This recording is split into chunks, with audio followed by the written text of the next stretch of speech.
Hi friends, welcome to Sikdar's academy. Sikdar's একাডেমিতে সবাইকে স্বাগত।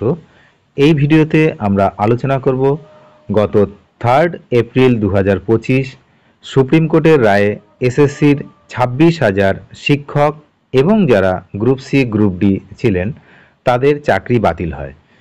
ঠিক এক মাসের মাথায় অর্থাৎ 3রা মে 2025 এই যে নতুন করে যে রিভিউ পিটিশন করা হয় সেই রিভিউ পিটিশন সম্পর্কে আমরা আলোচনা করব। আপনারা জানেন মঙ্গলবার অর্থাৎ আজ 13ই মে প্রধান বিচারপতি সুপ্রিম কোর্টের প্রধান বিচারপতি সঞ্জীব খান্না মহাশয় তিনি কিন্তু রিটায়ার্ড হচ্ছেন অর্থাৎ অবসর গ্রহণ করছেন। সুপ্রিম কোর্টের 51তম প্রধান বিচারপতি তিনি কিন্তু আজ রিটায়ার্ড করছেন। তার পরিবর্তে আসছেন 52তম সুপ্রিম কোর্টের চিফ জাস্টিস ভূষণ রামকৃষ্ণ গাভাই। ইতিমধ্যে পূর্ববর্তী ভিডিওতে সেগুলো আমরা জানি এবং সবাই অবগত। রায় ঘোষণার এক মাসের মাথায় যে 3রা মে সুপ্রিম কোর্টের রায় পুনর্বিবেচনার আর্জি জানায় সেই আবেদন এখনও গৃহীত হয়নি। অনেকে মনে করছে কর্মজীবনের শেষ দিনে রিভিউ পিটিশন নিয়ে কোনো সিদ্ধান্ত নাও নিতে পারেন প্রধান বিচারপতি। সুতরাং বুঝতেই পাচ্ছেন যে পুনর্বিবেচনার আর্জি করা হয়েছে সেই আর্জি নিয়ে এখনও কিন্তু কোনো কথা হয়নি। এই যে আমরা শুনছিলাম যে গত 8 তারিখ তার যে শুনানি হওয়ার কথা এখনও কিন্তু কোর্ট থেকে সুপ্রিম কোর্ট থেকে সেরকম কোনো লিস্টেড করা হয়নি যে রিভিউ পিটিশন কবে শোনা হবে বা দেখা হবে। যাই হোক, কি মনে করছেন অনেকে যে কর্মজীবনের শেষ দিন, আজকে তার কর্মজীবনের শেষ দিন, রিভিউ পিটিশন নিয়ে কোনো সিদ্ধান্ত নাও নিতে পারেন প্রধান বিচারপতি। যদি নেন তাহলে তো বিকালের মধ্যে আমরা জানতে পারবো। স্কুল সার্ভিস কমিশনের 26,000 যে চাকরি বাতিল নিয়ে যে রায় পুনর্বিবেচনা করার কথা হয়েছিল সেটা কিন্তু প্রধান বিচারপতি সঞ্জীব খান্নার ডিভিশন বেঞ্চেই ছিলেন।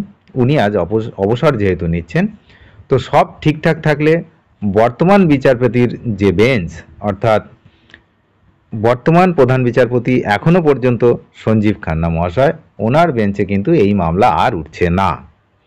চাকরি বাতিল নিয়ে রাজ্য এবং এসএসসির রায় পুনর্বিবেচনার যে আবেদন অর্থাৎ রিভিউ পিটিশন নতুন বিচারপতি শুনবেন।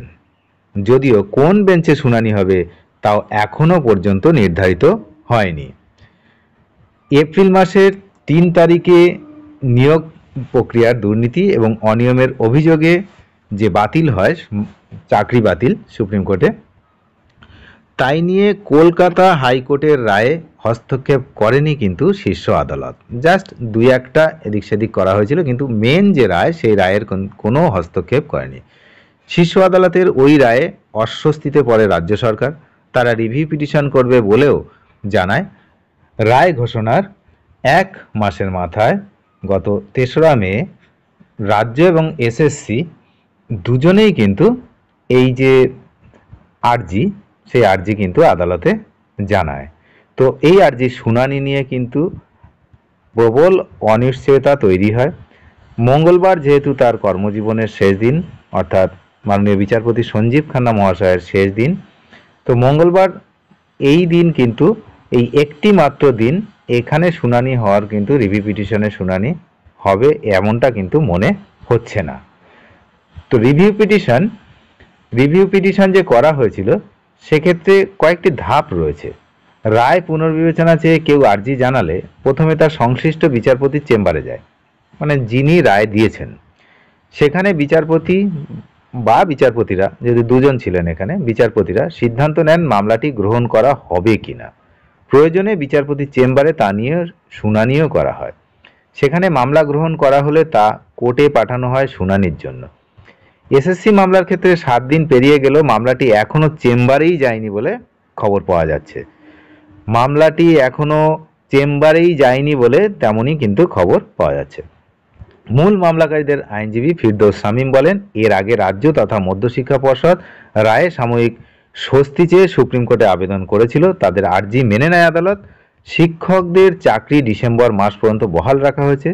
এবার রাজ্য রিভিউ পিটিশন করেছে, অর্থাৎ এখন রাজ্য ভিন্ন অবস্থান নিয়েছে। মনে হচ্ছে চেম্বারেই রাজ্যের আবেদন খারিজ হয়ে যাবে। সুতরাং খুবই গুরুত্বপূর্ণ বিষয় যে যে রিভিউ পিটিশন, সেই রিভিউ পিটিশনের ভবিষ্যৎ কি সেটা তো সময়ই বলবে। তবে আইনজীবীদের মতে এই রিভিউ পিটিশন ওই চেম্বারেই কিন্তু খারিজ হয়ে যেতে পারে।